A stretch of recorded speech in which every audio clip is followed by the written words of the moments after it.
Okay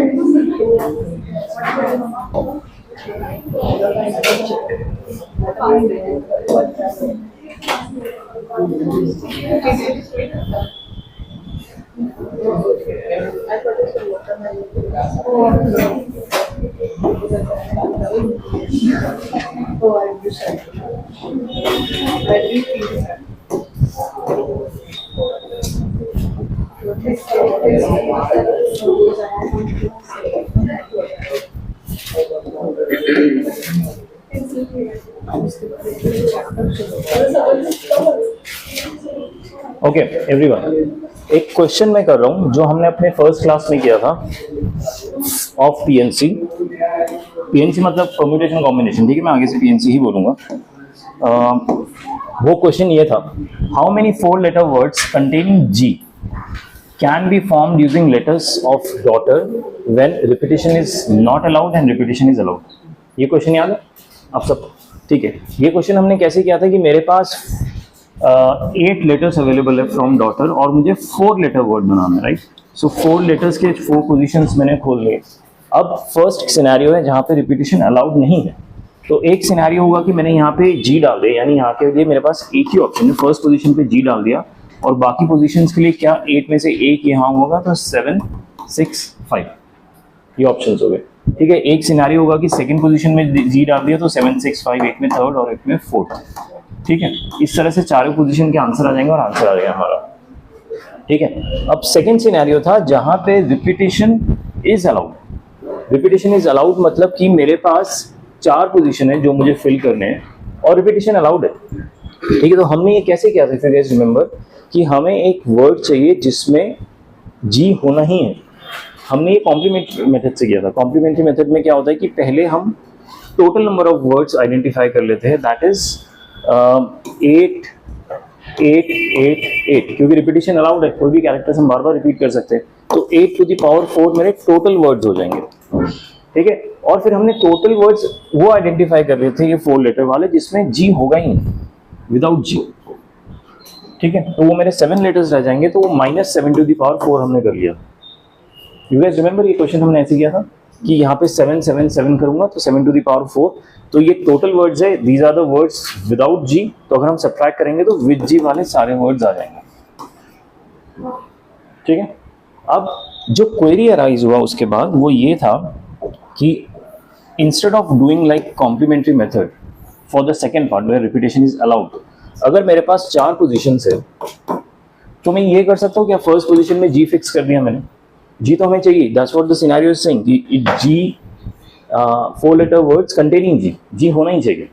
ठीक है, अगर मैंने जी फर्स्ट पोजीशन में फिक्स कर दिया, सेकंड पोजीशन में मैं कितने लेटर्स डाल सकता हूँ?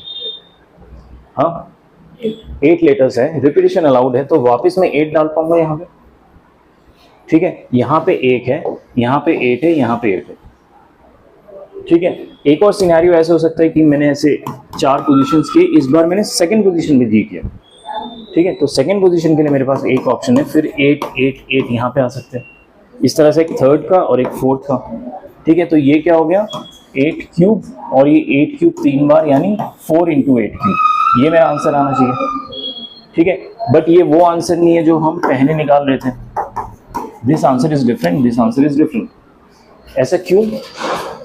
The basic thing you have to keep in mind कि ये जो हमारा आंसर आ रहा था ना, इसमें कोई भी रिपीटिशन ऑफ वर्ड नहीं हो रहा था। इसमें क्या होगा कि मान लीजिए मेरा फर्स्ट सिनेरियो जहाँ पे मैंने जी फिक्स किया, तो यहाँ पे भी पॉसिबिलिटी है कि एक बार जी आ सके, ये भी जी, ये भी जी, ये भी जी आ सके, ये हो सकता है ना पॉसिबिलिटी। यहाँ पे जो सेकंड केस है, इसमें अगर मैंने सेकंड पोजीशन पे जी फिक्स किया तो यहाँ पे जी, यहाँ पे जी, यहाँ पे जी, ये भी आ सकता है। तो क्या हो रहा है कि मेरा एक ही वर्ड 2 बार काउंट हो जाएगा, फॉर दैट मैटर 3 बार भी काउंट होगा, 4 बार भी काउंट होगा। तो यहाँ पे सेम वर्ड का काउंट बढ़ जा रहा है अननेसेसरी, अगर मैं ये अप्रोच लेता हूँ। ऐसा भी हो सकता है, ये तो मैंने सिंगल जी का लिया, मान लीजिए यहाँ पे मैंने किया ये जी जी जी है, मान लीजिए लास्ट टर्म में टी आता है, टी ऑप्शन है हमारे पास, हाँ है, डॉटर का टी है। ठीक है, तो इसमें ये जी जी जी टी हो सकता है, इसमें भी हो सकता है, राइट। लास्ट वाले में तो 8 ऑप्शन है, इसमें भी हो सकता है। तो ये वाला ऑप्शन भी 3 बार और एक्स्ट्रा आ गया, 2 बार एक्स्ट्रा आ गया। इस तरह से आप जी की जगह डी लिख दीजिए तो एक और ऑप्शन से मल्टीपल रिपीटेशन होते रहेंगे एक ही सिनेरियो के। एक ही वर्ड के मल्टीपल हो रहा है रिपीटेशन। तो इसलिए ये वाला अप्रोच हम नहीं ले पाएंगे, क्योंकि आपको फिर एक एक सिनेरियो आइडेंटिफाई करके सब्ट्रैक्ट करना पड़ेगा, तब जाके आपको वही आंसर आएगा जो इससे आता है। ठीक है, सो कोई भी क्वेश्चन करने का, जनरली इस टाइप के कोई भी क्वेश्चन करने का हमारे दो अप्रोच रहेंगे हमेशा। एक तो स्ट्रेट फॉरवर्ड अप्रोच की सिनेरियोस कितने होंगे उतने आंसर्स। एक होता है कॉम्प्लीमेंट्री अप्रोच कि आप उसका नेगेटिव कैलकुलेट करो और उसको टोटल से माइनस कर दो। ठीक है, आपको वो अप्रोच चूज करना है जो कम केसेस में हो जाए। जैसे कॉम्प्लीमेंट्री सिर्फ एक ही केस में होंगे कि जी हटा दो तो टोटल से माइनस करके सारी जी वाले आ जाएंगे हमारे। ठीक है, you have to choose an option जहां पे केसेस कम। ठीक है, there is no correct way और राइट वे और रॉन्ग वे कि कॉम्प्लीमेंट्री लेना है या दूसरा लेना है। जिसमें कम अप्रोचेस है, जिसमें कम केसेस है, वो लेना। Got it? Okay, let's move on. कल हम एक कॉन्सेप्ट पढ़ रहे थे, if you guys remember,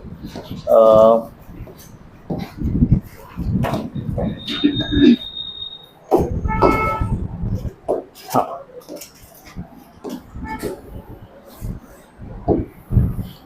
quick walk through दूंगा क्योंकि हम कल ऑलरेडी पढ़ चुके हैं।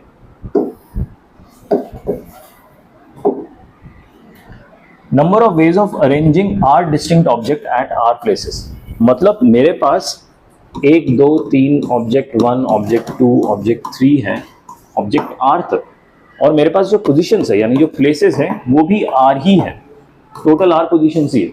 सो इन ऑब्जेक्ट्स को मैं कभी इधर प्लेस कर सकता हूँ, कभी इधर प्लेस कर सकता हूँ, कभी इधर, ऐसे अलग अलग पोजीशन में प्लेस कर सकता हूँ। राइट, जो हमने अभी तक किया था कि मेरे पास एक वर्ड है दिल्ली, उससे मैं कितने और 5 लेटर वर्ड्स क्रिएट कर सकता हूँ। तो अलग अलग पोजीशन करके हम यहाँ पे 8 7 रिपीटेशन अलाउड नहीं है। ठीक है, इसमें देखिए ऑब्जेक्ट्स है, ऑब्जेक्ट्स है मतलब एक ऑब्जेक्ट अगर आपने पिक करके किसी पोजीशन पे डाल दिया तो this object is not more available for any other position, क्योंकि वो एक फिजिकल ऑब्जेक्ट है ना, आपने उठा के रख दिया। अब इसको दोबारा तो कहीं पे रख नहीं सकते, अनलाइक लेटर्स, लेटर्स के आप रिपीट कर सकते हैं और ऑब्जेक्ट आप रिपीट नहीं कर सकते। So this is a standard case of where repetition is not allowed. ये हमेशा ऑब्जेक्ट इन्वॉल्व है तो रिपीटेशन अलाउड हो ही नहीं सकता, क्योंकि ऑब्जेक्ट अगर कहीं पे रख दिया तो वो और किसी पोजीशन के लिए अवेलेबल ही नहीं होगा, उसी पोजीशन में यूटिलाइज हो गया होगा। ठीक है, सो इसका क्या होता है answer? R factorial. R objects in r position is r factorial. ठीक है, ये हमने पढ़ा था। सिमिलरली अगर मेरे अभी भी मेरे पास पोजीशन अभी आर है, लेकिन मैंने ऑब्जेक्ट्स बढ़ा के ना आर से ज्यादा कर दिए। ठीक है, मान लीजिए ऑब्जेक्ट बढ़ा के मैंने एन कर दिया, n is greater than r.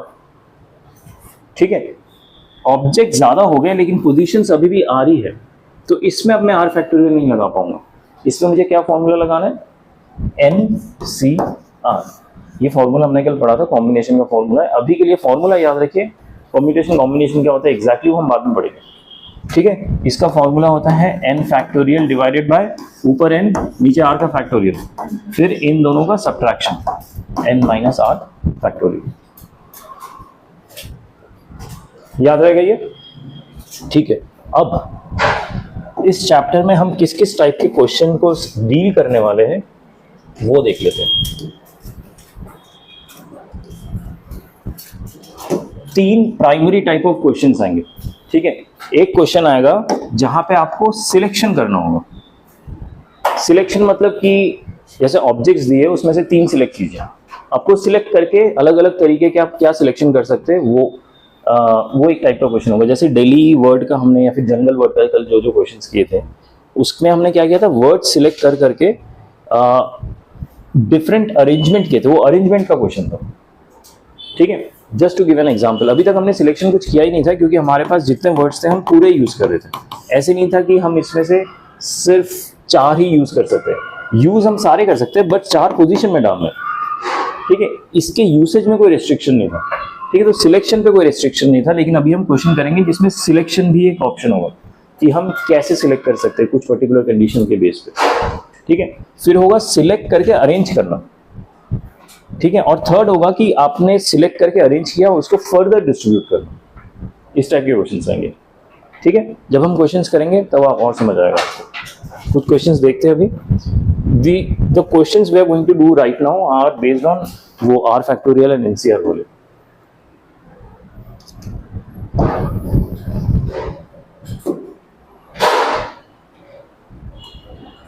ठीक है, ये क्वेश्चन देखिए, a committee of 5 is to be formed out of 6 men and 4 ladies. In how many ways can this be done when at least 2 ladies या एटमोस्ट 2 लेडीज आर इंक्लूडेड। दो option, ठीक है। Question क्या given है कि 5 लोगों की कमेटी बनानी है और ऑप्शंस कितने अवेलेबल है, 6 मेन 4 लेडीज, ठीक है। और कमेटी कितनी होगी, इन दोनों को मिला के है 5 लोगों की कमेटी बनानी होगी। क्वेश्चन समझ आया, ठीक है। और किस कंडीशन में, फर्स्ट कंडीशन कह रहा है कि एटलीस्ट 2 लेडीज होने चाहिए, ठीक है, कम से कम। तो अगर मेरे पास फर्स्ट क्वेश्चन ए वाला पार्ट कर रहा हूं, कम से कम 2 लेडीज होने चाहिए, तो उसमें कितने सिनेरियोज बन सकते हैं, कि आप सोच के देख सकते हैं कि मेरे पास 5 लोग हैं, मुझे कम से कम 2 लेडीज चाहिए, मतलब 2 लेडीज एंड 3 मेन। ये एक सिनेरियो हो सकता है कि इन दोनों को ऐड किया तो 5 हो गए।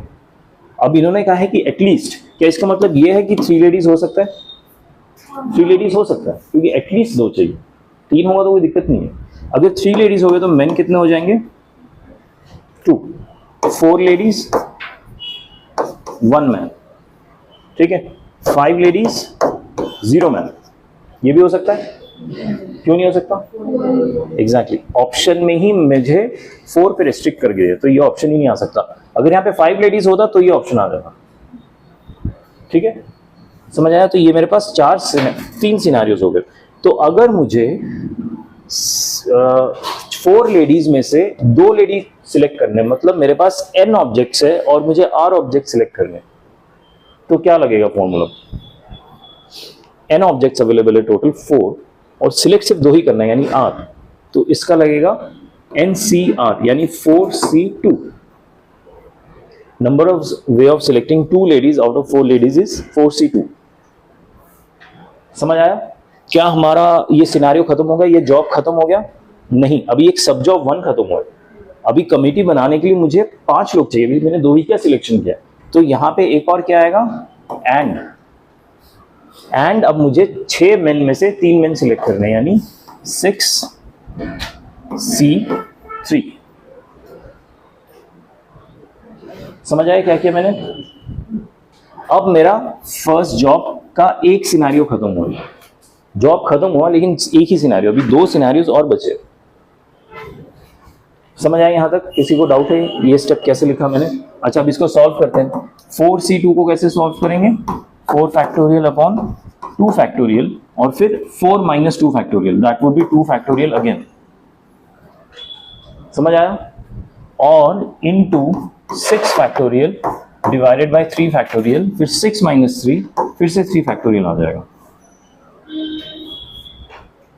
ये स्टेप समझ आया। अब इसको सॉल्व कीजिए। फैक्टोरियल का मतलब क्या होता है कि मैं उसको डिक्रीजिंग ऑर्डर में मल्टीप्लीकेशन लिखूं टिल 1, ठीक है। सो 4 को कैसे मैं लिख सकता हूं, 4 इंटू 3 इंटू 2 इंटू 1। अब नीचे देखिए 2 फैक्टोरियल कितना होगा, 2 इंटू 1। सो 2 फैक्टोरियल को मैं डायरेक्टली 2 से कैंसिल कर देता हूँ और फिर भी एक 2 फैक्टोरियल बचेगा, उसको मैं ऐसे लिख दे रहा हूँ, ठीक है। प्लस अच्छा यहाँ पे क्या देखिए 6 इंटू 5 इंटू 3 तक जा सकता हूँ। 3 to 1 मतलब लास्ट के 6 5 इंटू 3 तक जाके 3 to 1 मतलब 3 फैक्टोरियल, उसको मैं इस 3 फैक्टोरियल से कैंसिल कर सकता हूँ। ऊपर लिख दूंगा सिर्फ 6 इंटू 5 इंटू 4 और 3 पे जाके मैं रुक के बस फैक्टोरियल लिख देता हूँ। 6 फैक्टोरियल को क्या मैं ऐसे एक्सपैंड कर सकता हूँ, 6 5 4 3 फैक्टोरियल लिख दिया, 3 इंटू 2 इंटू 1 की जगह, ठीक है। और नीचे क्या आएगा 3 फैक्टोरियल इंटू 3 फैक्टोरियल, ये ऑलरेडी एग्जिस्टिंग है तो एक तो ये कैंसिल हो गया। ये 3 फैक्टोरियल कितना होता है, 3 इंटू 2 इंटू 1 6, तो ये 3 फैक्टोरियल और ये 6 गया। समझ आ गया। तो आंसर क्या होगा देखिए, ये 2 तो गया, ये 2 और ये 2 गया, ये 6 हो गया प्लस या इंटू 20, 5 4 ज़ा 20, हाँ 120, ठीक है। लेकिन ये अभी भी मेरा फर्स्ट सिनेरियो ही कवर हुआ। सेकंड सिनेरियो क्या होगा कि मुझे 3 लेडीज सिलेक्ट करने आउट ऑफ 4 लेडीज, यानी 4C3, और 3 सिलेक्ट करने के बाद 2 ही पोजीशन बच गए 5 पीपल में, तो 2 पोजीशन में 6 मेन से सिलेक्ट करूंगा, ठीक है। सिमिलरली थर्ड सिनेरियो में होगा 4 ladies from 4 people, 4 ladies from 4 ladies available, यानी 4C4।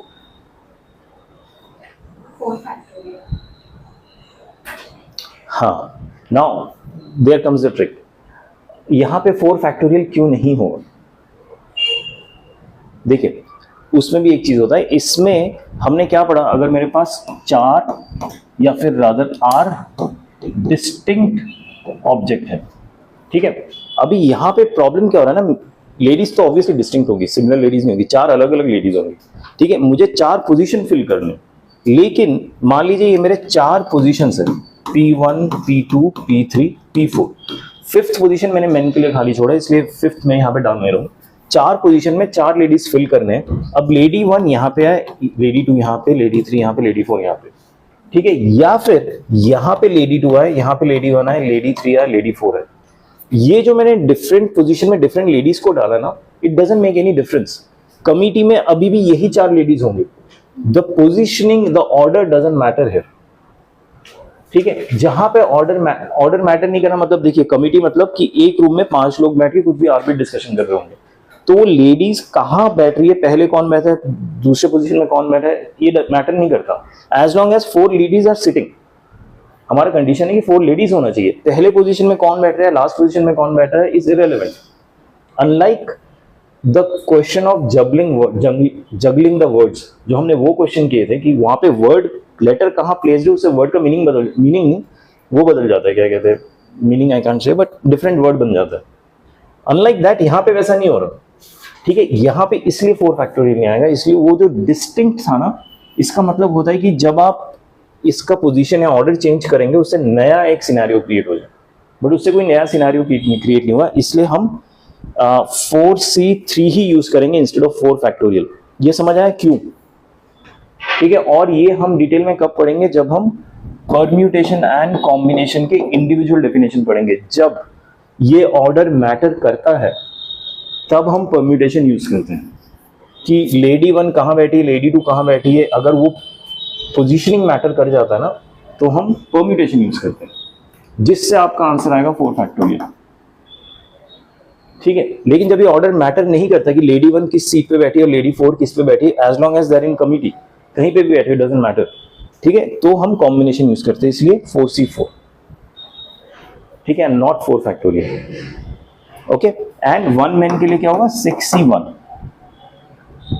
ये समझ आया आप लोगों को? सो फर्स्ट सिनेरियो मैंने सॉल्व किया, 120 आया। सेकंड सिनेरियो अगर मैं सॉल्व करूं तो 60 आएगा, और थर्ड से 6 आएगा, इससे आएगा 60, इससे आएगा 6। ये कॉम्बिनेशन के फॉर्मूला डाल के आप कैलकुलेट कर पाएंगे, ठीक है। So total is 120 plus 60, 180, 186।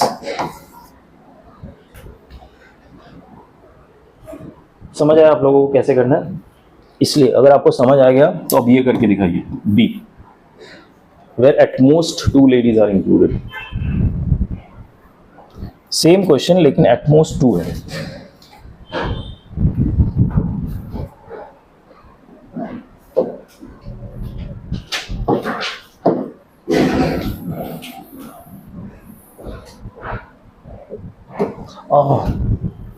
सो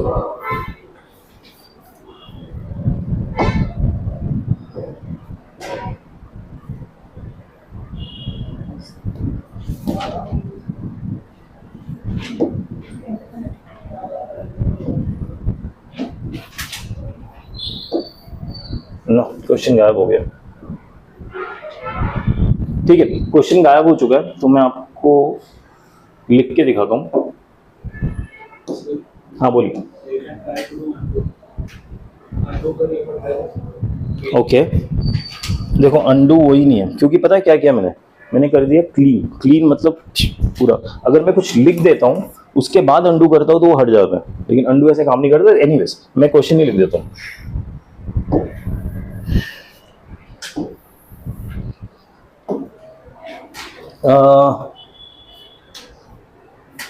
कितने मेन थे? 6 मेन, 4 लेडीज थे। 5 मेंबर का कमेटी बनाना है, और एट मोस्ट 2 लेडीज हो सकते हैं। दिस इज द क्वेश्चन, ठीक है, कीजिए।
कितने सिनेरियो बनेंगे?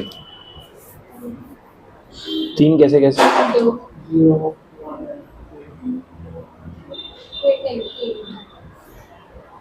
तीन कैसे?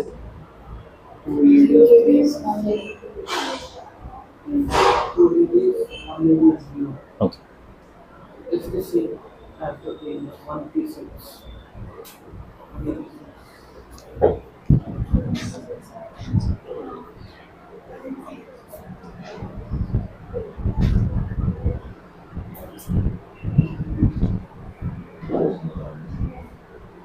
That's right.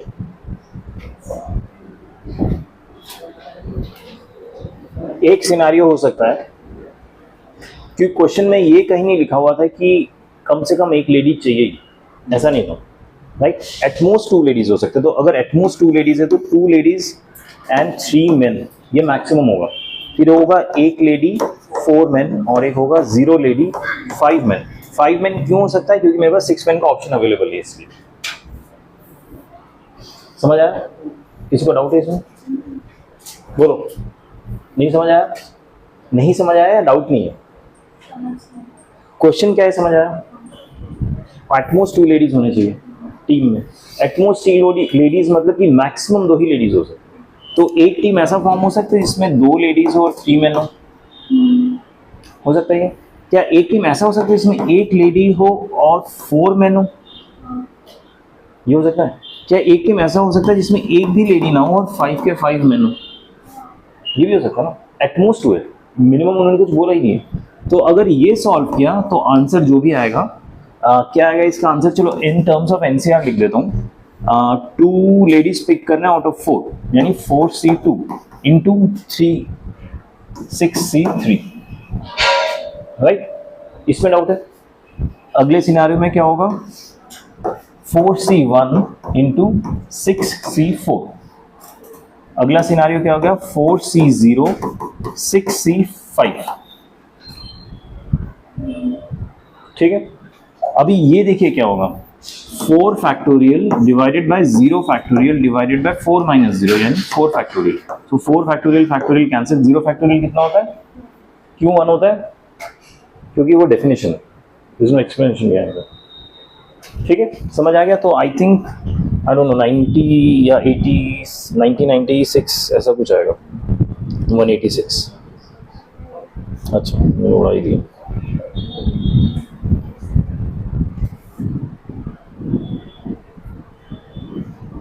$60, $120 and $6। अच्छा ओके फाइन, अगला क्वेश्चन देखते हैं।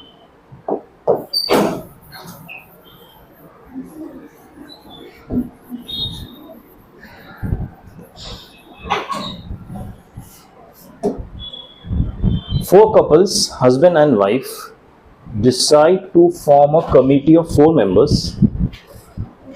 Find the number of different committees that can be formed in which no couple finds a place. ठीक है, no couples find a place मतलब कि husband and wife एक साथ नहीं हो सकते। ठीक है, तो मेरे पास 4 couples है, यानी एक couple को अगर मैं H1W1 ऐसे लिख सकता हूँ, husband and wife H and W। दूसरा होगा H2W2, तीसरा होगा H3W3, चौथा होगा H4W4। ये 4 कपल्स हो गए जो गिवन है मुझे। अब ये बोल रहे हैं find the number of different committees. अच्छा, कमिटी ऑफ कितने मेंबर्स होंगे? 4 मेंबर्स, 4 मेंबर होंगे और उस कमिटी में एक भी कपल नहीं हो सकता। मतलब अगर H1 है तो W1 नहीं हो सकता, अगर W3 है तो H3 नहीं हो सकता। ठीक है, कपल नहीं हो सकते, लेकिन 4 मेंबर्स चाहिए।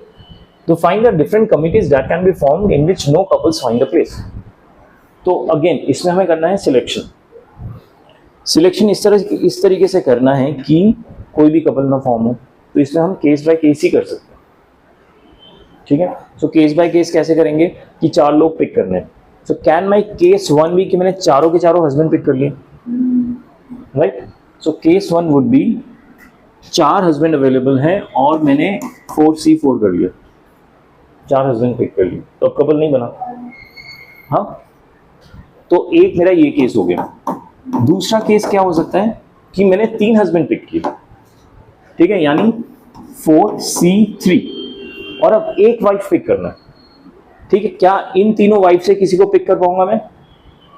इनके कॉरेस्पॉन्डिंग हस्बैंड्स को मैंने ऑलरेडी पिक कर लिया यहाँ पे, ठीक है। तो इन 3 वाइफ में से मैं किसी को नहीं पिक कर पाऊंगा, ये पॉइंट समझ रहे हैं आप।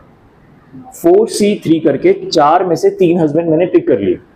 अब मुझे वाइफ्स पिक करने हैं, लेकिन इन तीनों वाइफ्स में से मैं किसी को नहीं पिक कर पाऊंगा, अदरवाइज कपल बन जाएगा। तो मेरे पास ये एक ही ऑप्शन बचा है, ठीक है, एक ही ऑप्शन बचा है और एक ही में ही मुझे सिलेक्शन करना है, यानी 1C1 not 4C1, that's what I am saying. 4 क्या आता है कि आपके पास कितने ऑप्शंस है, राइट। यहाँ पे जो n रहता है that is number of options, लेकिन ये तीनों ऑप्शंस मैंने हटा दिए। क्यों हटा दिए? क्योंकि इनके कॉरेस्पॉन्डिंग हस्बैंड्स को मैंने ऑलरेडी पिक कर लिया। अगर इन ऑप्शंस को ओपन रखूँ ना मैं, तो अगर इनमें से कोई पिक हो गया तो फिर कपल बन जाएगा यहाँ। That's why these options can't be open for selection, सिर्फ यही सिलेक्शन के लिए ऑप्शन ओपन है। समझ आया ना 1C1 क्यों है और 4C1 क्यों नहीं है?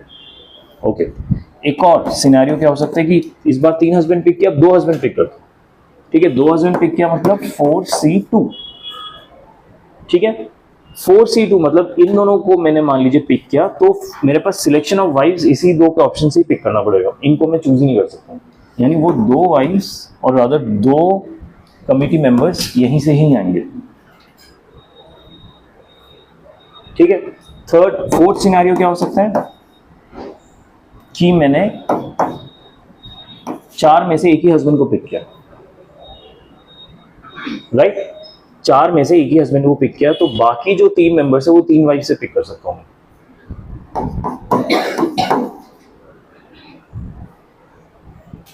समझ आ गया? और एक और सिनेरियो होगा which will be our last scenario कि मैंने चारों वाइफ से पिक कर ली।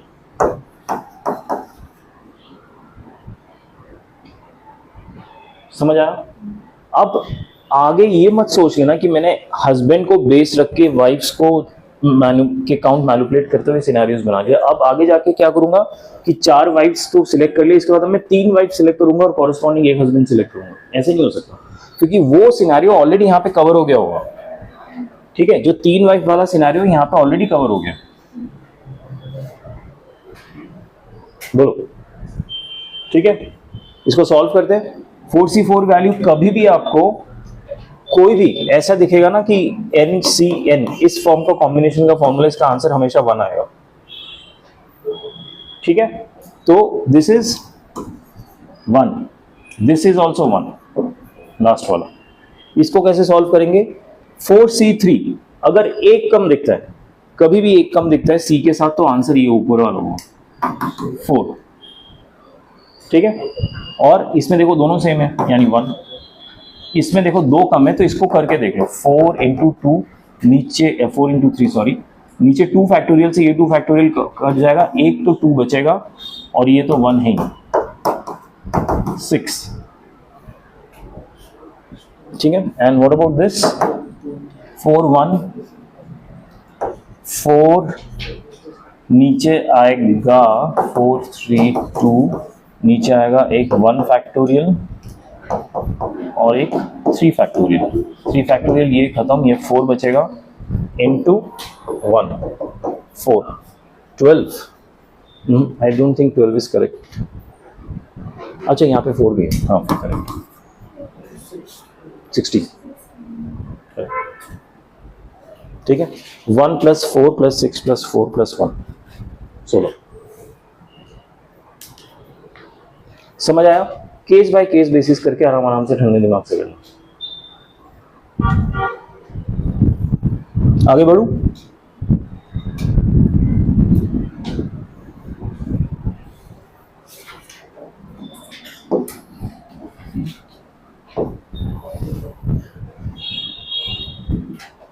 Okay, another question based on couples, ठीक है। ये ठीक है, क्वेश्चन पढ़ लेते हैं, ट्राई करना है कि नहीं बाद में देखते हैं। Some couples participate in a mixed doubles badminton tournament. अच्छा, मिक्स्ड बैडमिंटन क्या होता है वो तो पता है, मिक्स्ड डबल्स क्या होता है? हाँ नहीं, वो तो ये पर्टिकुलर सिनेरियो में है। मिक्स्ड डबल्स होता है जहां पे एक लेडी और एक मेन का टीम होता है, that faces another lady and another men's team, ये होता है मिक्स, राइट। इस पर्टिकुलर सिनेरियो में एक हस्बैंड दूसरा wife, that's 2। But in general mix doubles क्या होता है कि एक लेडी होगी एक मैन होगा, that plays against another team which also has one lady and one man.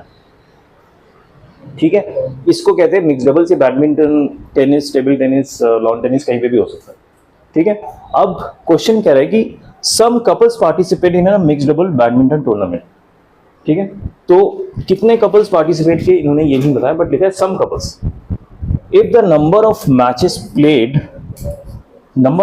Played so that no couple in a match, मतलब किसी भी मैच में कपल प्रेजेंट नहीं है, मतलब किसी भी मैच में 2 मेन और 2 लेडीज होंगे, तो ये चारों मिला के भी कपल नहीं बनेंगे। मतलब ऐसे नहीं कि एक कपल अलग अलग टीम में, नहीं, सेम टीम में भी नहीं है, अलग अलग टीम में भी नहीं है, किसी भी मैच में कोई भी कपल प्रेजेंट नहीं है।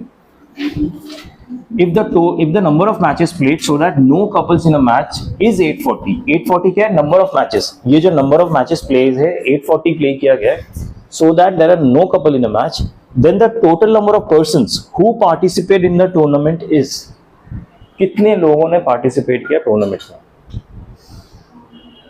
क्वेश्चन समझ आया? मिक्स डबल मैच चल रहा है, मतलब हर एक मैच में 2 मेन होंगे 2 लेडीज होंगे, इट डजंट मैटर कौन सी टीम है। ठीक है, 2 मेन और 2 लेडीज हैं और टोटल 840 मैचेस खेले गए। लेकिन वो कंडीशन ये था कि किसी भी मैच में इन 4 लोगों में कोई कपल नहीं थे, यानी ये अलग फैमिली को, ये अलग फैमिली को, ये अलग फैमिली को, ये अलग फैमिली को, सब अलग अलग फैमिलीज को बिलोंग करते। ठीक है, अब पूछा गया है कि कितने लोगों ने मैच खेला है, सो दैट टोटल क्या हुआ, तो दिक्कत ओके। अब पूछा गया है कि कितने टोटल लोग थे सो दैट 840 मैचेस हो। समझ आया क्वेश्चन? कुछ सोल्यूशन समझ आ रहा है कि कैसे हमें अप्रोच करना चाहिए? Anyone can suggest anything? देखिए, इसको ऐसे क्वेश्चंस में ना जहां पे हमें नंबर ऑफ पर्सन निकालना पड़ता है, सबसे पहले नंबर ऑफ पर्सन अज्यूम कि कितने लोग हैं। ठीक है, फिर एक इक्वेशन बनेगा as per the condition given, और उससे हमारा वो नंबर ऑफ पर्सन जो अजम्पशन था वो आ जाएगा। ठीक है, सो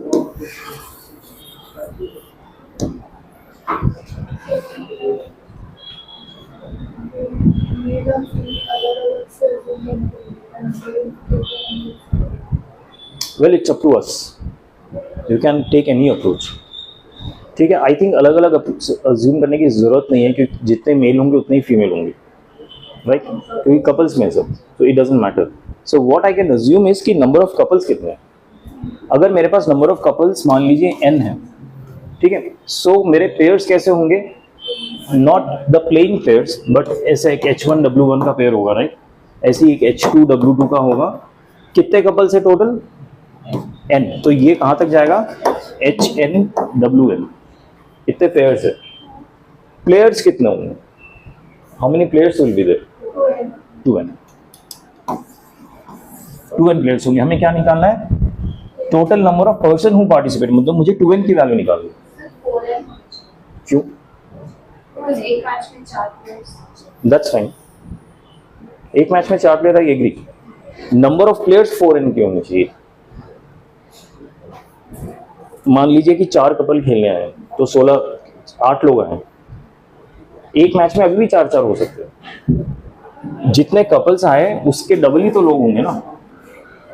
ठीक है, 4n प्लेयर्स हो सकता है कि 4 प्लेयर्स एक मैच में हो, टोटल प्लेयर्स 4n नहीं होंगे। टोटल प्लेयर्स भी नहीं कह रहे, पर्सन, मतलब लोग 2 ही नहीं आए होंगे। मतलब अगर 4 कपल आए तो 8 से ज्यादा लोग हो नहीं सकते। ठीक है, ओके। अब कहा गया है कि number of matches played is 840, that's fine. तो मैं टीम क्या क्या फॉर्म कर सकता हूं? ठीक है, मान लीजिए कि मैंने एक टीम में H1 पिक किया, तो क्या मैं W1 पिक कर सकता हूं? क्या मैं H2 पिक कर सकता हूं? ठीक है, H2 भी पिक किया। ठीक है, क्या मैं, अच्छा ये 2 होगा, वो भी W2 पिक कर सकता हूं।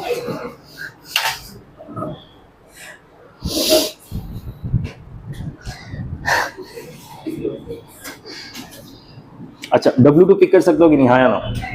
ठीक है, H3W3, H3 पिक कर पाऊंगा?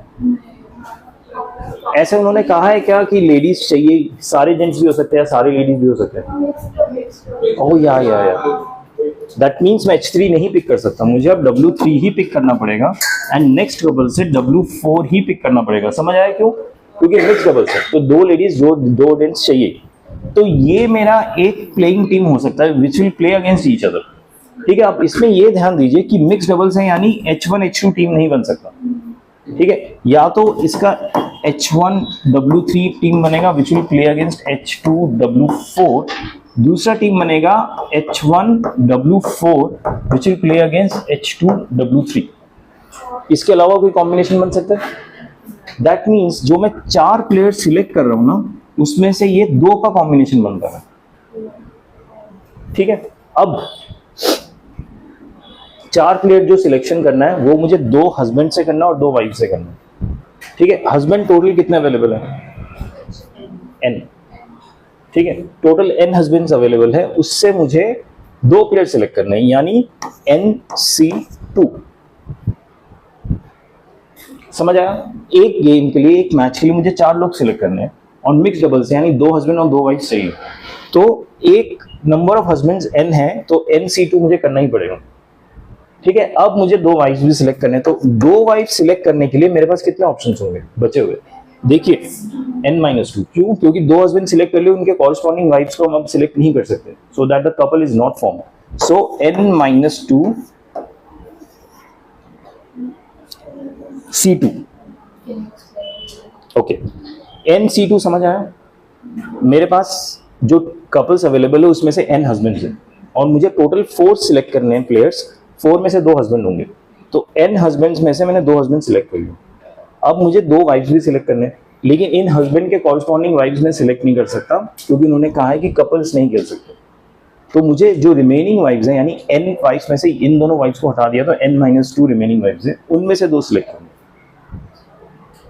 ठीक है, बट एक चीज और ध्यान दीजिए, ये तो मेरे नंबर ऑफ प्लेयर्स के जितने कॉम्बिनेशन होंगे उतने मैचेस हो जाएंगे, लेकिन इसी कॉम्बिनेशन में ना एक ही कॉम्बिनेशन में 2 मैचेस हो रहे हैं, 2 टीम्स फॉर्म हो पाएंगे, तो 2 मैचेस हो जाएंगे। एक ही नंबर ऑफ प्लेयर्स वही रहेंगे H1 H2 W3 W4। इन 4 प्लेयर्स को यूज करके मैं 2 मैचेस करवा पा रहा हूँ, एक में H1 W3 का कॉम्बिनेशन है, एक में H1 W4 का कॉम्बिनेशन है। ये पॉइंट समझ आ रहा है कि सेम 4 प्लेयर के साथ 2 मैचेस हो रहे हैं। 4 प्लेयर सिलेक्ट कर लिए मतलब उन्होंने आपस में 1 मैच खेला नहीं, 2 मैचेस खेल रहे, आपस की टीम बदल के। ठीक है, सो ये जो पूरा मेरे नंबर ऑफ मैचेस हुए उसमें मुझे 2 और मल्टीप्लाई करना पड़ेगा। ठीक है, क्योंकि ये जो 4 लोगों का सिलेक्शन हो रहा है ये आपस में समहाउ अलग अलग टीम फॉर्म करके 2 मैचेस खेल पा रहे हैं। ये पॉइंट समझ आया कि नहीं? तो मेरे पास टोटल मैचेस कितने हो गए?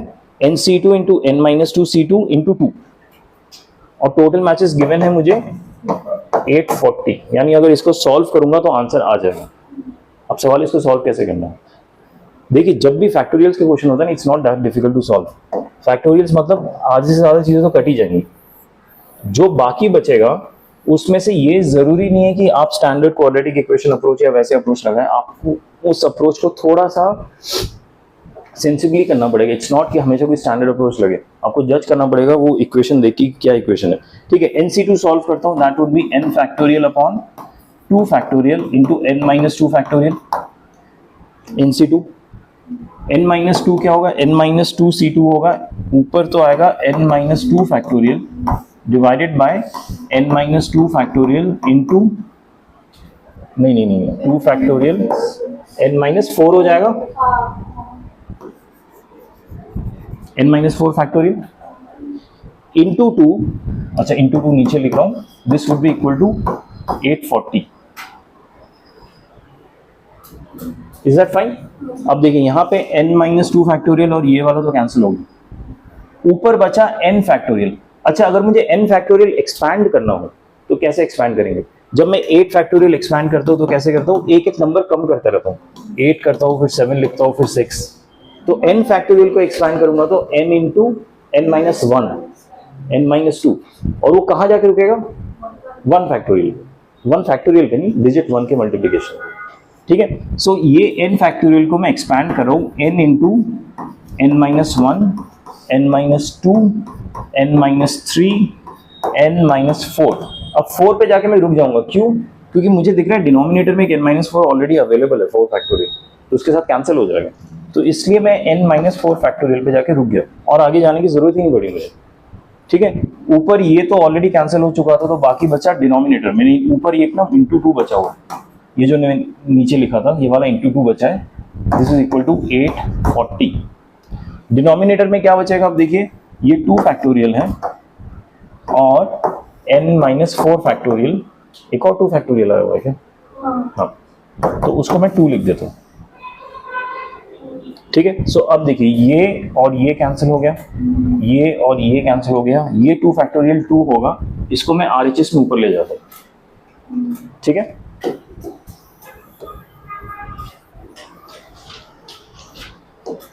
सो LHS में क्या रहा है देखिए, n into n-1 n-2 into n-3 equal to 840 into 2। अब LHS ध्यान से देखिए, LHS 4 नंबर का मल्टीप्लिकेशन है जो एक एक करके कम होता जा रहा है, समझ रहे ना? मतलब अगर ये 3 है तो 3 2 1, अच्छा 3 नहीं, 4 3 2 1, इस टाइप का एग्जांपल है, एक एक करके कम होता जा रहा है। तो क्या मैं 840 इंटू 2 को वैसा कुछ कॉम्बिनेशन लिख सकता हूँ? ठीक है, आइडियली क्या होता है, आपको उसको थोड़ा सा प्राइम फैक्टर करके देखना पड़ेगा कि कैसे कॉम्बिनेशन हो सकता है कि मैं उसको कंसेक्यूटिव नंबर का मल्टीपल्स बना सकता हूँ। ठीक है, फॉर एग्जांपल अगर मैंने इसको 8 से डिवाइड किया तो क्या होगा, 8 इंटू 8 1 8 8 0 8 5 40, 105 हो गया। 105 को अगर मैंने 7 से डिवाइड किया तो क्या बचेगा, 7 1 7 7 5 35। ठीक है, अब क्या इसको मैं 6 से कर सकता हूँ? नहीं, 3 से कर सकता हूँ। 3 से करने के बाद वो जो 3 फैक्टर है उसको 2 से मल्टीप्लाई कर दूंगा जो ऑलरेडी मेरे स्टेटमेंट में है, तो 6 हो जाएगा। 3 से किया तो ये 5 बचा और ये 5 आ गया। नहीं समझ आया? 840 इंटू 2 ये मेरा RHS का फैक्टर है, नंबर है। इसको मैं फैक्टराइज करने की कोशिश कर रहा हूँ इन 4 नंबर्स, क्योंकि LHS में भी 4 नंबर है, एक से छोटा एक। ठीक है, तो दैट इज द इंटेंशन। तो मैंने 8 से स्टार्ट किया। 8 से क्यों स्टार्ट किया मैंने? क्योंकि मुझे पता है इसलिए, अदरवाइज आपको तुक्का मारना ही पड़ेगा कहाँ से स्टार्ट करना है, 8 से 7 से ऐसे कर करके। ठीक है, 8 से स्टार्ट किया तो 840 को जब मैंने 8 से डिवाइड किया तो 105 आंसर आया। तो 8 इंटू 105 इज 840। ठीक है, तो 105 को मैंने फर्दर फैक्टराइज किया 7 से डिवाइड करके। 105 को 7 से डिवाइड किया तो आया आंसर 15। तो 8 इंटू 7 तक तो आ गया, फिर 15 बचा हुआ है। 15 को मैं चाह रहा था 6 से करने के लिए, बट 6 से हो नहीं सकता, वो 3 से हो सकता है। लेकिन तो 3 से किया तो 5 बच गया आंसर। जो यहाँ पे 3 लिखना था वो इसी स्टेटमेंट में 2 बचा हुआ था, उसके साथ मल्टीप्लाई करके 6 लिख दिया। ठीक है, और ये लास्ट में जो 5 बचा था वो यहाँ पे लिख दिया। तो अगर मैं इनको कंपेयर करूँ, सबसे बड़ा नंबर उससे एक छोटा एक छोटा एक छोटा, यहाँ पे सबसे बड़ा एक छोटा एक छोटा एक छोटा, यानी n की वैल्यू क्या आ गई, 8। तो नंबर ऑफ कपल्स कितने हो गए? Number of couples are still 8. Number of players are 2 and 16. That is the answer. Got it? समझ आया? ओके, आगे बढ़े। तो इस क्वेश्चन के 2 पार्ट्स, एक तो क्वेश्चन समझ के सॉल्व करना, फिर बाद में ये फैक्टोरियल का इक्वेशन सॉल्व करना। That is also important to learn.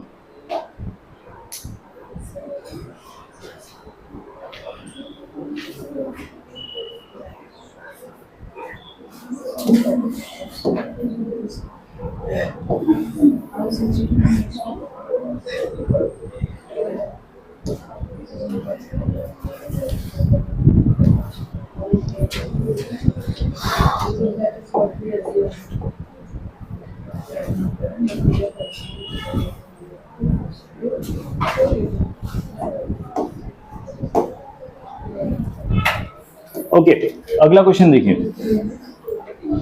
A boy needs to select 5 courses out of 12 available courses, out of which 5 courses are language courses. Then if he can choose at most 2 language courses, then the number of ways he can choose 5 courses is. फिर से मैं question repeat करूँ। A boy needs to select 5 courses. ठीक है, out of 12 available courses, 12 courses available है and उसको 5 course select करना है, 5 कोर्सेज सिलेक्ट करना है, out of which 5 courses are language courses. अब ये जो 12 कोर्सेज है ना, उसमें से 5 लैंग्वेज कोर्सेज है। ठीक है, तो 5 अगर लैंग्वेज कोर्सेज हुआ तो बाकी नॉन लैंग्वेज कोर्सेज कितने हो गए? 7 मेरे नॉन लैंग्वेज कोर्सेज हो गए। ठीक है, अब इन दोनों में से कितने सिलेक्ट करने हैं? 5 कोर्सेज सिलेक्ट करने हैं। Condition is he can choose eight most 2 language courses, maximum वो 2 लैंग्वेज कोर्स ही सिलेक्ट कर सकता है, तो बाकी उसको नॉन लैंग्वेज ही सिलेक्ट करना पड़ेगा। टोटल कोर्सेज उसको 5 ही चीज सिलेक्ट करने हैं। क्वेश्चन समझ आया? तो क्या कोई बता सकता है क्या क्या सिनेरियोज हो सकते हैं एट मोस्ट 2 लैंग्वेज कोर्स ही हो? बताइए, आंसर नहीं, सिनेरियो बताइए। ये तो तुम सॉल्व करो। पहला सिनेरियो होगा कि मैंने 2 लैंग्वेज कोर्स सिलेक्ट किए और 3 नॉन लैंग्वेज। ठीक है, एक होगा कि मैंने 1 लैंग्वेज कोर्स सिलेक्ट किया और 4 नॉन लैंग्वेज, ये दूसरा सिनेरियो। तीसरा सिनेरियो होगा कि मैंने 0 लैंग्वेज कोर्स सिलेक्ट किया और 5 नॉन लैंग्वेज। अब आप जो कह रहे थे ना 5C2 वो सब आएगा इसके बाद, पर पहले मैंने सिनेरियो आइडेंटिफाई करना जरूरी है। ये समझ आया? और सिनेरियोस के जो आंसर आएंगे वो ऐड करूंगा तो आंसर आ जाएगा। आप लोग ट्राई करेंगे? प्लीज ट्राई करके देखें।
I got 546. Yeah.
ठीक है, ये 3 सिनेरियोज हो गए, यानी मेरा ऑप्शन होगा 2 लैंग्वेज सिलेक्ट करना है फ्रॉम 5C2 7C3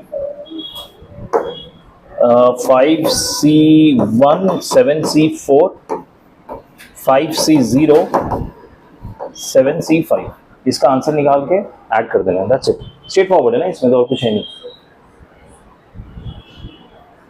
यही है ना, इसके अलावा तो और कुछ नहीं है। आंसर आ गया ना ये करके सबका? बोलो यहाँ पे, क्योंकि इन्होंने कहा है कि 5 कोर्सेज सिलेक्ट करना है। कुछ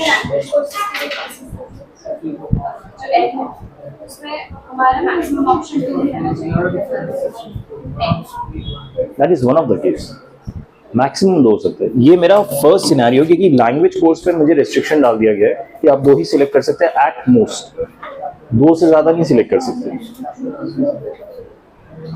तो मैंने 2 लैंग्वेज कोड सिलेक्ट किया, वो एक सिनारियो है। मैं चाहूँ तो एक लैंग्वेज कोड भी सिलेक्ट कर सकता हूँ या 0 भी कर सकता हूँ।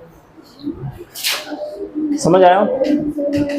अच्छा, अब मैं ना एक बहुत ही इंपॉर्टेंट चीज बताने वाला हूँ, प्लीज ध्यान दीजिए, क्योंकि कई बार आपको ना सोल्यूशन करते टाइम ये ध्यान में आएगा कि हम तो ऐसे भी सॉल्व कर सकते हैं, लेकिन वो अप्रोच रॉन्ग होगा। और वो रॉन्ग क्यों होगा वो मैं बाद में समझाता हूँ, उसके लिए थोड़ा डीप डाइव करना पड़ेगा। लेकिन कौन सा रॉन्ग अप्रोच है, किस पाथ में नहीं जाना है, वो जानना भी बहुत जरूरी है। ठीक है, मुझे यहाँ पे देखिए इस क्वेश्चन में बेसिकली क्या बताया गया है। अच्छा ठीक है, वो इस क्वेश्चन में नहीं बता दो, अगले क्वेश्चन में बता दो, क्योंकि वो ज्यादा एप्ट क्वेश्चन है, क्योंकि इसमें क्या एटमोस्ट वर्ड आ गया ना, इसलिए थोड़ा दिक्कत होगा। अगला क्वेश्चन देखते हो, उसमें मैं रॉन्ग अप्रोच डिस्कस करूंगा, क्योंकि कई बार स्टूडेंट्स उस अप्रोच में भी घुस जाते हैं, क्योंकि वो भी लॉजिकली देखा जाए तो करेक्ट ही लगेगा, लॉजिकल इशू नहीं है उसमें, एग्जीक्यूशन में इशू आ जाता है। ठीक है, सो वो देख लेते हैं।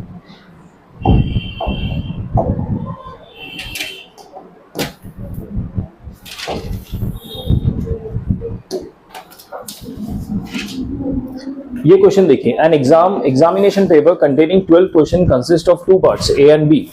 Part A contains 7 questions, part B contains 5 questions. A candidate is required to attempt 8 questions, selecting at least 3 from each part. In how many ways can the candidate select the questions? Question समझ आया कि एक question paper है, उसमें 12 question है, which has 2 parts. A contains 7 question, ठीक है। Part A में कितने क्वेश्चन है? 7 क्वेश्चंस, ठीक है। और पार्ट बी में कितने क्वेश्चंस हैं? 5 क्वेश्चंस, ठीक है। A candidate is required to attempt 8 questions. अब कैंडिडेट को टोटल 8 क्वेश्चंस ही अटेम्प्ट करने हैं, ज्यादा नहीं, सिर्फ 8। Selecting at least 3 from each part. Each part से उसको कम से कम 3 सिलेक्ट करना है। समझ आया? इन how many ways can the candidate select the question? अगर आप स्ट्रेट फॉरवर्ड सोचो, जैसे हमने अभी तक क्वेश्चंस किए, तो क्या थोड़ा सा सजेशंस दे सकते हो क्या क्या सिनेरियो बन सकता है? पार्ट ए में 7 ऑप्शंस है, पार्ट बी में 5 ऑप्शंस है, मुझे इससे कम से कम 3 सिलेक्ट करने, इससे भी कम से कम 3 सिलेक्ट करने, तो क्या क्या सिनेरियोज हो सकते हैं? 5 3 4, एक मिनट, मैंने ए से 3 सिलेक्ट किया और बी से 8 है टोटल, तो 5 सिलेक्ट करना ही पड़ेगा। एक ये सिनारियो हो गया, ये समझ आया सबको? पार्ट ए से 3 सिलेक्ट किया, पार्ट बी से 5 सिलेक्ट किया, फिर मैंने पार्ट ए से 4 सिलेक्ट किया, पार्ट बी से 4 सिलेक्ट किया, टोटल 8 ही हो सकता है, 8 से ज्यादा नहीं हो सकता। पार्ट ए से 5 सिलेक्ट किया, पार्ट बी से 3 सिलेक्ट किया। अगला सिनारियो, यानी ए से 6 सिलेक्ट किया और बी से 2 सिलेक्ट किया, ये हो सकता है? नहीं, क्योंकि इट वायलेट्स द कंडीशन की हर जगह से मिनिमम 3 चाहिए, तो ये वाला सिनेरियो नहीं हो सकता। सो आप इसको सॉल्व करेंगे, आपका आंसर आ जाएगा। ठीक है, ट्राई करके देखिए। Once you are able to get the answer, then I will tell you another way of doing the question.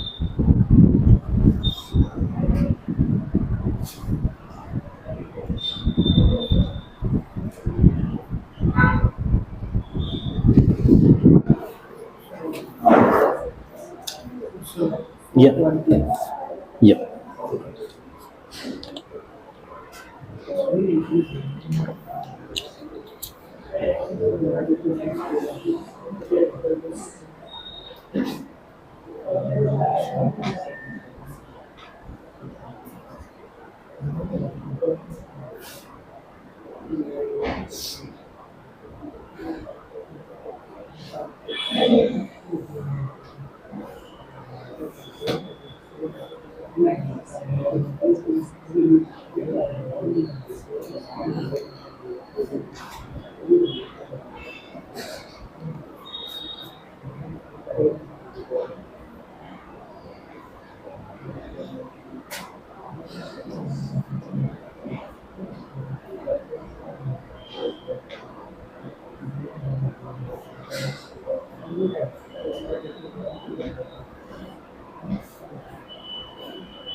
420।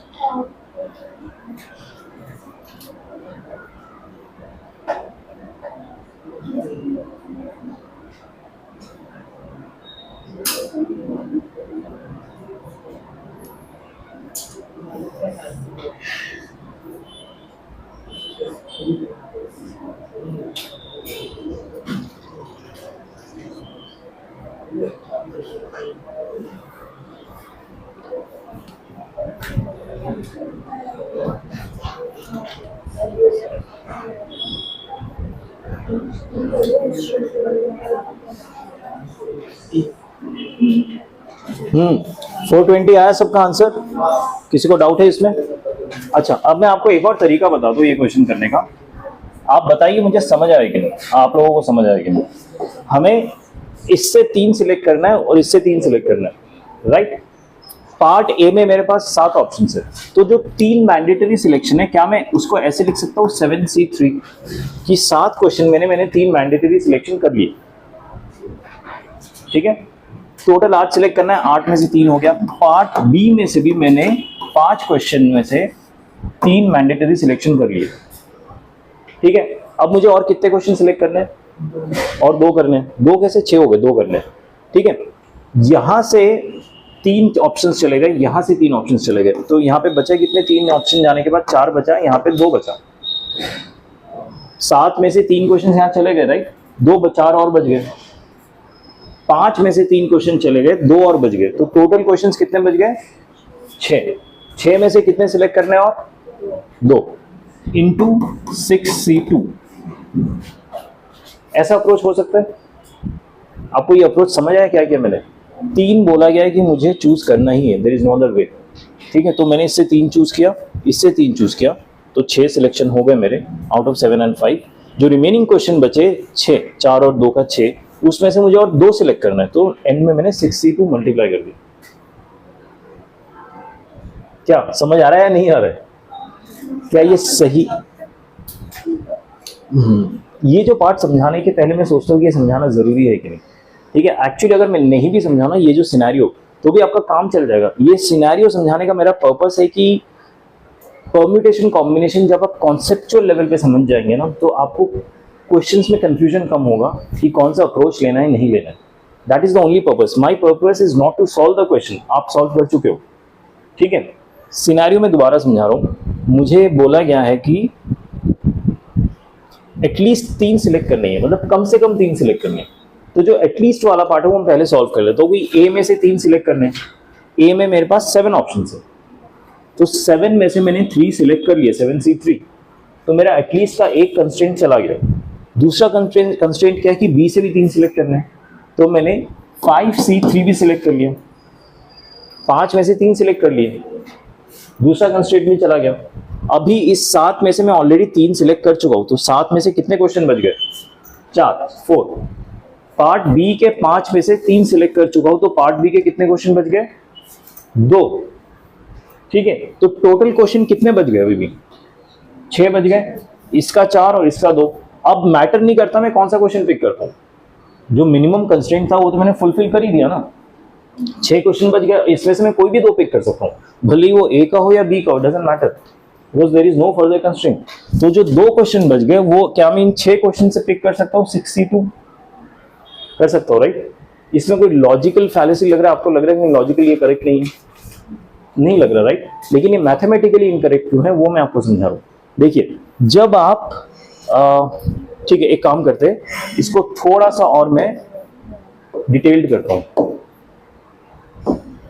इसमें 7 क्वेश्चन है, यानी Q1 Q2 से लेके Q7 तक होगा, और इसमें जो 5 क्वेश्चन है उसको मैं Q की जगह P लिखता हूं, just to differentiate from it. P1 P2 P5 तक है, ठीक है। मैंने मान लीजिए यहाँ के 3 क्वेश्चन सिलेक्ट कर लिए, Q1 Q2 Q3, ठीक है, और यहाँ के 3 सिलेक्ट कर लिए, P1 P2 P3। अब रिमेनिंग जो क्वेश्चन है उसमें से मैं 2 सिलेक्ट करूंगा, तो क्या मैं बाकी 2 ये सिलेक्ट कर सकता हूँ? Q4, Q5, इस दोनों इसमें से सिलेक्ट कर सकता हूँ, देयर इज नो रिस्ट्रिक्शन ना, क्योंकि मेरा मिनिमम कंस्ट्रेंट पिक हो गया, उसके बाद जो रिमेनिंग है वो मैं कहीं से भी सिलेक्ट कर सकता हूँ। समझ आया? हाँ या ना? ये एक एग्जांपल दे रहा हूँ, एक सिनेरियो का एग्जांपल दे रहा हूँ। एक सिनेरियो ऐसा भी हो सकता है, एक सिनेरियो ऐसा भी हो सकता है कि मैं instead of selecting Q1, Q2 and Q3 मैंने Q4 सिलेक्ट किया, ठीक है, इसको मैंने P1, P2, P3 ही रखा, और लास्ट के जो दो क्वेश्चन है वो मैंने सिलेक्ट कर लिया Q3 एंड Q5। ये समझ आया क्या किया मैंने? कि पहले मैंने अपना कंस्ट्रेंट पूरा कर लिया, पार्ट ए के 3 क्वेश्चन सिलेक्ट कर लिए, पार्ट बी से 3 क्वेश्चन सिलेक्ट कर लिए, फिर बाकी जो 2 क्वेश्चन है वो मैंने फिर से पार्ट ए से सिलेक्ट किए, उसमें तो कोई कंस्ट्रेंट नहीं है, Q3 और Q5 सिलेक्ट कर लिए। समझ आए कि नहीं? अगर आप थोड़ा समझ के देखो, इसमें जो जो क्वेश्चंस अवेलेबल है वो क्या है, Q1, Q2, Q3, Q4, Q5, P1, P2, P3। इसमें क्या क्वेश्चन अवेलेबल है देखिए, Q1, Q2, Q3, Q4, Q5, P1, P2, P3, दोनों सेम आंसर ही दे रहे हैं, दोनों सेम सिनेरियोज ही हैं, हमने बस अलग तरीके से लिख दिया उसको। यहां पे ये गड़बड़ हो जाता है कि हम सेम सिनेरियो को 2 बार रिपीट कर दे रहे हैं, और क्यों 2 बार रिपीट हो रहा है वो भी मैं आपको समझाता हूं। आप लोगों को जॉब एंड सब जॉब्स याद है? जॉब एंड सब जॉब्स में क्या थे कि हम सब जॉब्स क्रिएट करके जॉब को पूरा करते हैं। इस क्वेश्चन के हिसाब से हमारे सिर्फ 2 ही सब जॉब्स हैं, पहले मैं ए से सिलेक्ट करूंगा, फिर मैं बी से सिलेक्ट करूंगा। ए से सिलेक्ट करने के ऑप्शन कितने हैं मेरे पास?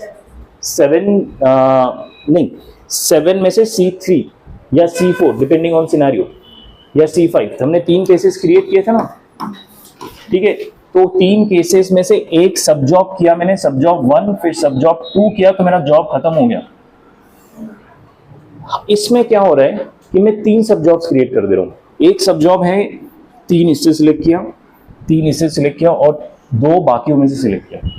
ये जो मैंने सब जॉब सेग्रीगेट कर दिया ना, तो एज पर सब जॉब्स ये जो सिनेरियो है और ये जो सिनेरियो है, ये दोनों डिफरेंट सिनेरियोज हैं। क्योंकि सब जॉब्स में क्या होता है ना, हम इनके अगर आपस में क्वेश्चंस को रीअरेंज कर देते हैं, वो नया सिनेरियो बन जाता है।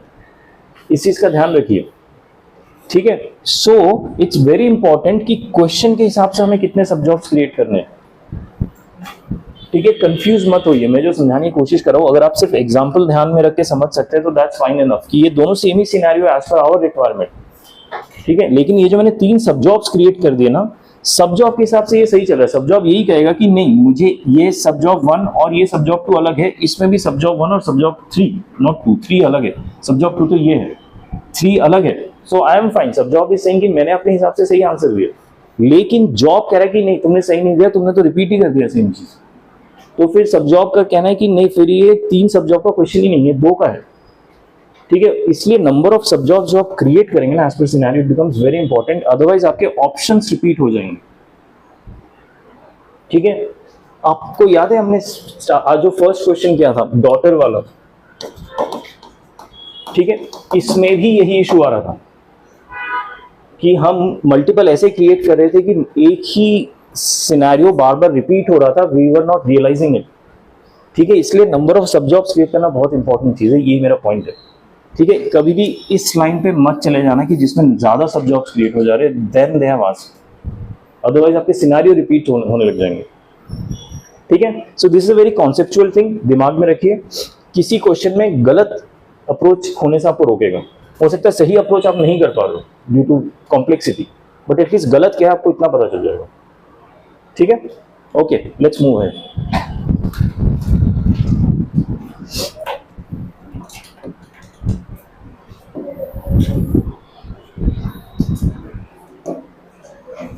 There are 3 sections in a question paper and each section contains 5 questions. 3 section है, तीनों में 5 क्वेश्चन है। A candidate has to answer total 5 questions, choosing at least 1 question from each section. Then the number of ways in which the candidate can choose this question. Previous question है, बस थोड़ा सा बड़ा कर दिया। 3 सेक्शन है, तीनों में 5-5 क्वेश्चन है। कैंडिडेट को हर एक सेक्शन से एक क्वेश्चन तो चूज ही करना है, एटलीस्ट 1, बस। तो टोटल वेज ऑफ सिलेक्शन कितना होगा?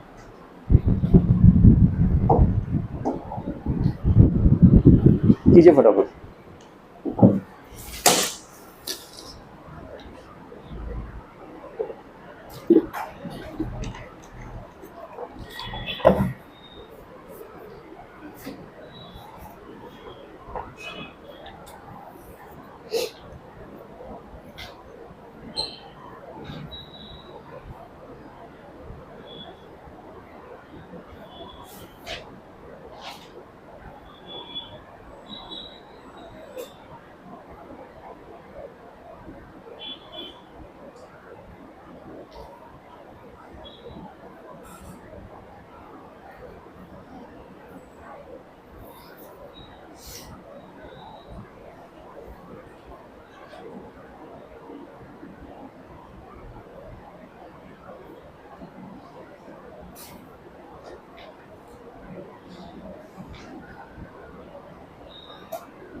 ये देखिए नंबर ऑफ सिनारियोज मैंने क्रिएट किए सिर्फ 6,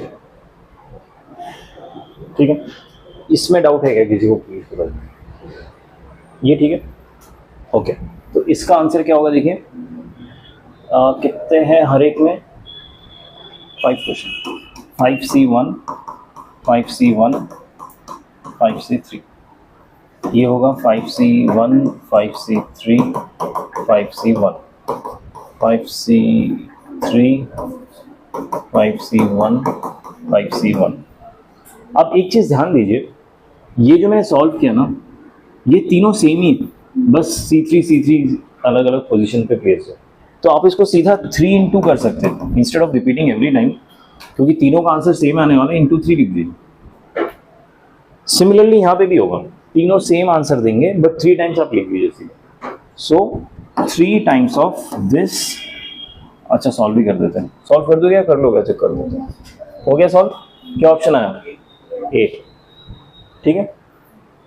बट समझ आया ना ऑप्शन क्या, इसको 3 बार क्यों मल्टीप्लाई किया? क्योंकि तीनों से 5C1, 5C1, 5C3 का ही मल्टीप्लिकेशन आ रहा है। Got it? Okay, it is just an easy question compare to JEE mains का जो स्टैंडर्ड होता है।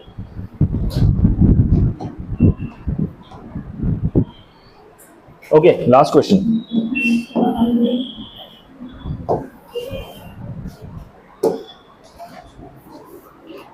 ये भी बहुत आसान है, ठीक है, बस समझना पड़ेगा एक बार। In how many ways a cricket team of 11 players be selected out of 16 players? Cricket में 11 प्लेयर्स होते हैं, 16 प्लेयर्स का मेरा बेंच है, मतलब टीम से मुझे 16 प्लेयर्स के ऑप्शन से मुझे 11 प्लेयर सिलेक्ट करने हैं प्लेइंग 11, ठीक है। अब उसमें कंडीशंस क्या क्या है वो गिवन है। पहला कंडीशन है if 2 particular players are always to be included. 2 particular players है, विराट एंड रोहित, उनको इंक्लूड करना ही है, कुछ भी हो जाए। तो बाकी प्लेयर्स के नंबर ऑफ सिलेक्शन के चांसेस या ऑप्शंस कितने बनेंगे, ठीक है। सो आप ध्यान दीजिए, मेरे पास 1 से लेके 16 प्लेयर्स है, कितने पोजीशंस फिल करने हैं? 1 to 11 पोजीशंस। अगर कुछ भी कंडीशन नहीं होता तो मैं सीधा 16C11 कर देता कि 16 में से 11 प्लेयर सिलेक्ट कर लूँ, उतने नंबर ऑफ ऑप्शंस आ जाते हैं NCR वाला। अगर कुछ भी कंडीशंस नहीं होते कि कोई भी 11 चूज कर सकते हैं, लेकिन उन्होंने क्या कंडीशन दे दी है कि नहीं, 2 तो सिलेक्ट, 2 पर्टिकुलर प्लेयर। यहाँ पे जो कीवर्ड है ना, ये है पर्टिकुलर। पर्टिकुलर पे ध्यान दीजिए, जिस भी क्वेश्चन में पर्टिकुलर आता है ना, उसका अप्रोच ऐसे ही रखना है कि if 2 particular players are always to be included, 2 ऐसे प्लेयर्स है जो इंक्लूड करना ही है, तो 11 में से 2 पोजीशंस तो ऐसे हो गए जो पहले से फुलफिल्ड है, इसे कुछ कर ही नहीं सकते। तो जो बचे हुए 9 पोजीशंस है ना, जो कॉम्पिटिशन है इन्हीं 9 पोजीशन के लिए है।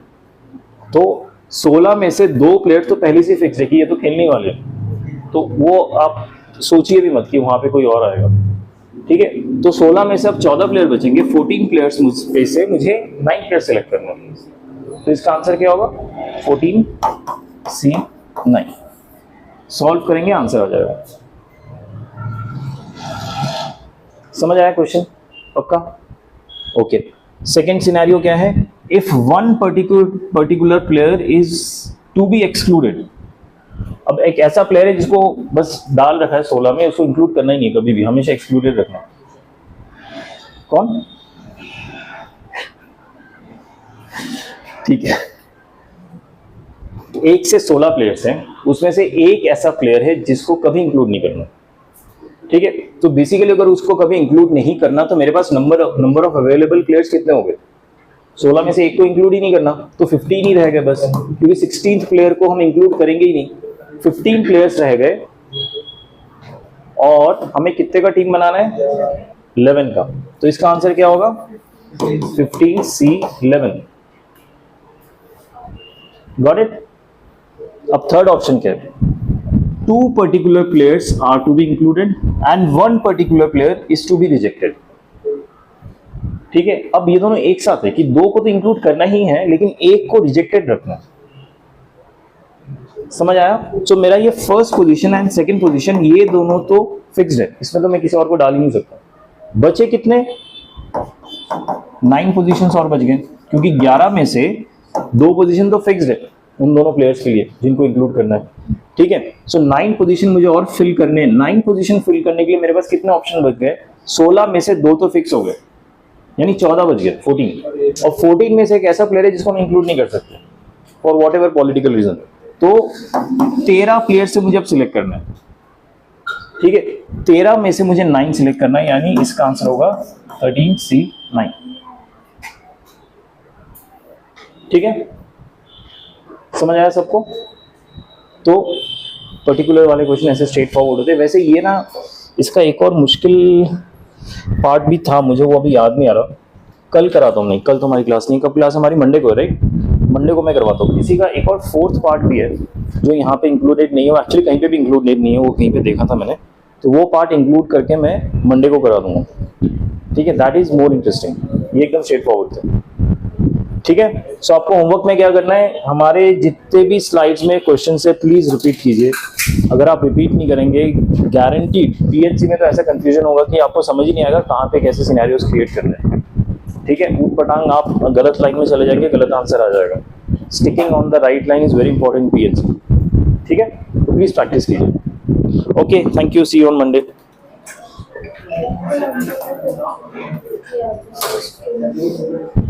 Chemistry and maths.